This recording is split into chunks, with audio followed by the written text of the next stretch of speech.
कि वहां पर गहलोत सरकार में बदलाव की जरूरत है बतौर चेहरा?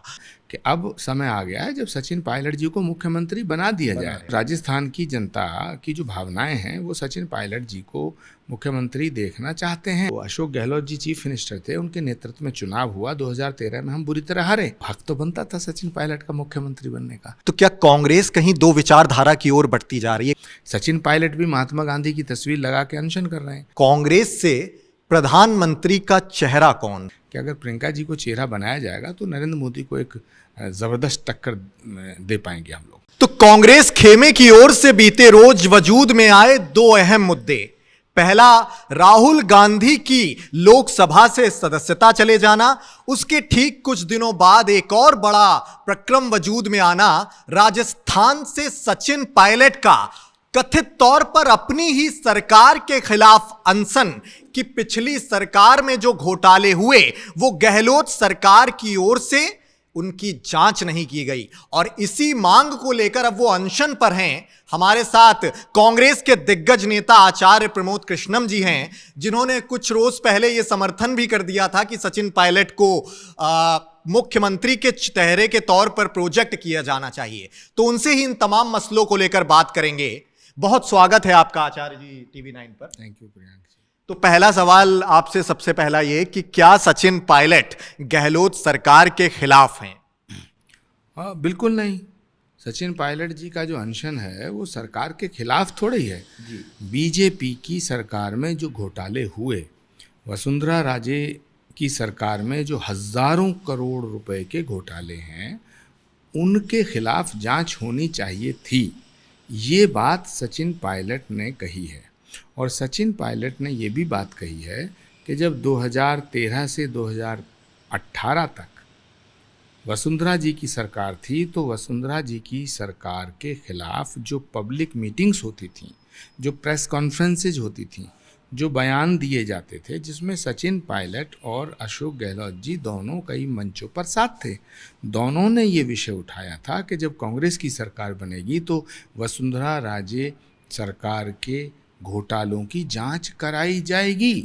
तो सचिन पायलट का ये अनशन बीजेपी की सरकार में हुए घोटालों की जांच की मांग को लेके है, ना कि सरकार के खिलाफ। जी, जांच की मांग को लेके है, लेकिन मैंने सीधा दो टूक सवाल इसलिए ये पूछा क्योंकि सचिन पायलट का ऑन रिकॉर्ड ये बयान दर्ज है 2 दिन पहले का कि मैंने गहलोत जी को कई बार चिट्ठी लिखी, ये कहा गया कि जांच की जाए उन घोटालों की, लेकिन मेरी लाख चिट्ठी लिखने के बावजूद गहलोत जी की ओर से नो रिएक्शन।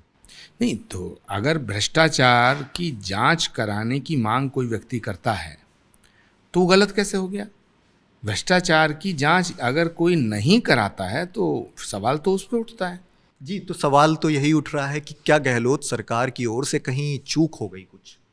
नहीं, ये इसका जवाब तो गहलोत जी को देना चाहिए। गहलोत जी भी हमारे हैं, पायलट साहब भी हमारे हैं, पार्टी भी हमारी है, सरकार भी हमारी है।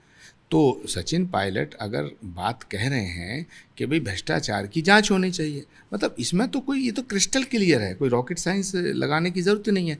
पायलट साहब ये कह रहे हैं कि भाई भ्रष्टाचार जो हुआ है उसकी जांच होनी चाहिए।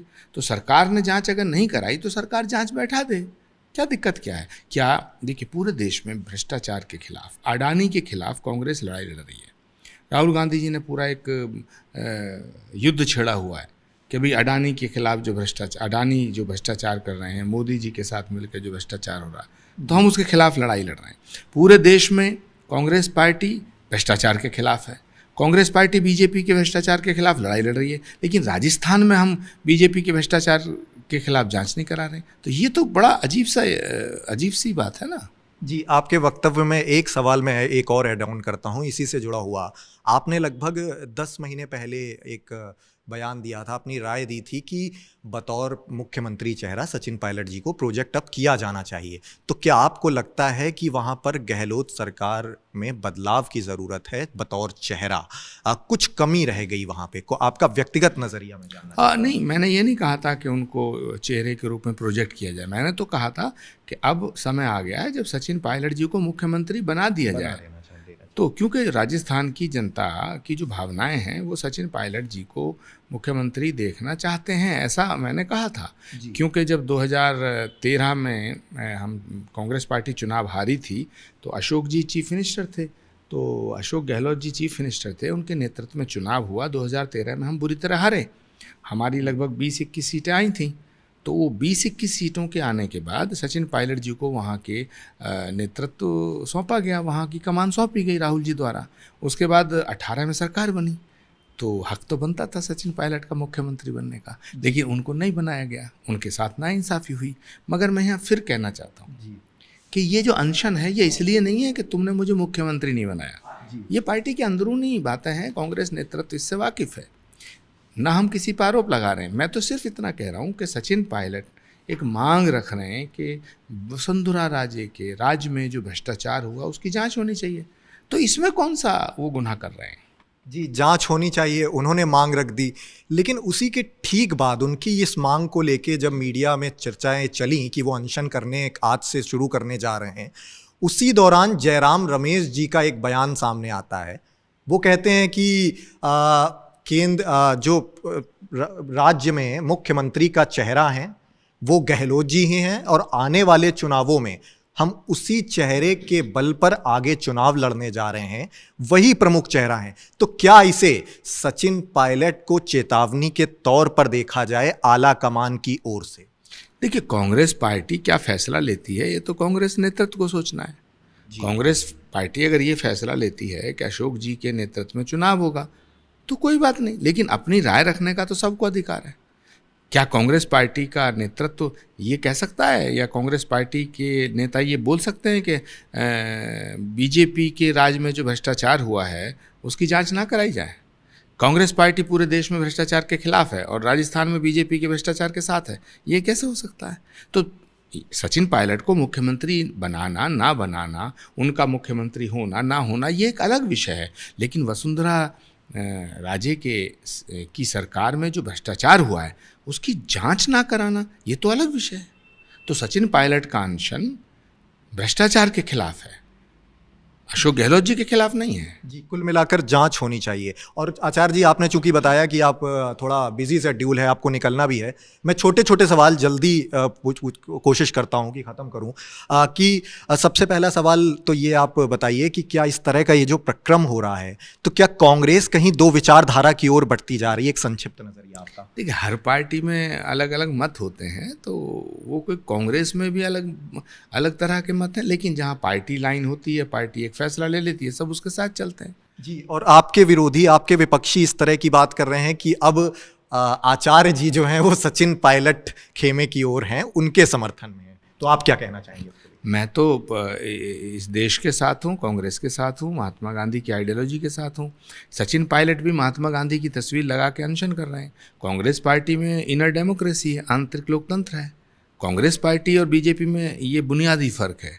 भारतीय जनता पार्टी में नरेंद्र मोदी जी की सरकार में कोई आवाज़ नहीं उठा सकता, कान पकड़ के बाहर कर दिया जाएगा। कांग्रेस पार्टी में आंतरिक लोकतंत्र है। लेकिन विषय फिर वही आता है कि सचिन पायलट के मैं साथ हूँ या नहीं हूँ, ये विषय नहीं है, मुद्दा नहीं है।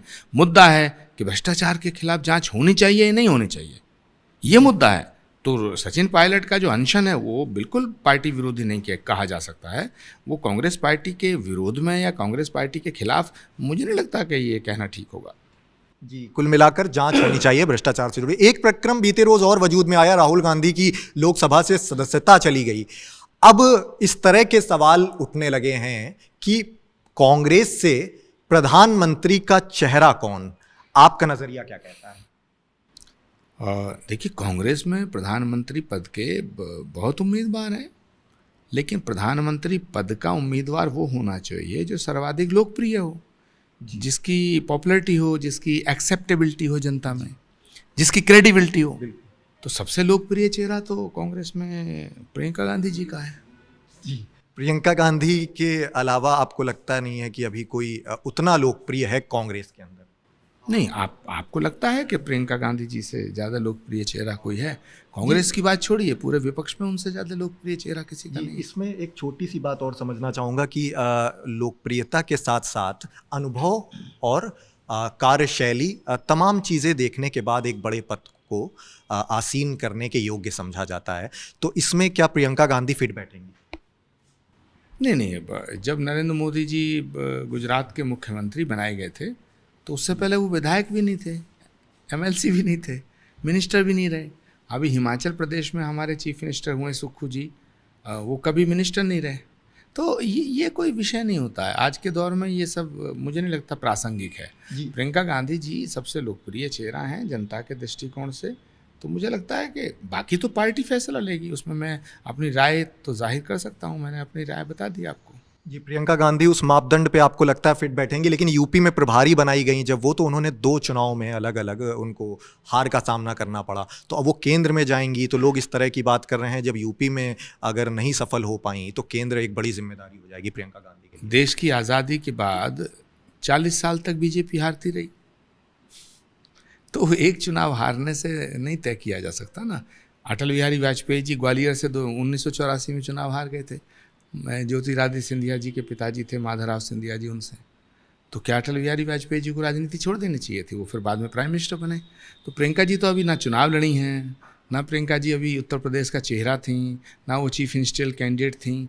जनता में जो लोकप्रियता उनकी है उसके दृष्टिकोण से मैं ये कहना चाहता हूँ कि अगर प्रियंका जी को चेहरा बनाया जाएगा तो नरेंद्र मोदी को एक ज़बरदस्त टक्कर दे पाएंगे हम लोग। जी, बस अंतिम सवाल आपसे और जानना चाहते हैं, आपके नज़रिए के तौर पे राहुल गांधी का कांग्रेस में और देश में भविष्य आप क्या देखते हैं?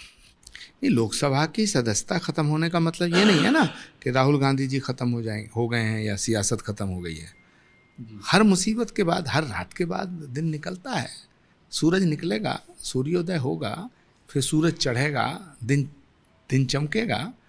आज रात है तो ये ढलेगी। जी, बहुत शुक्रिया टीवी 9 के साथ बात करने के लिए। ये थे हमारे साथ आचार्य प्रमोद कृष्णम जी।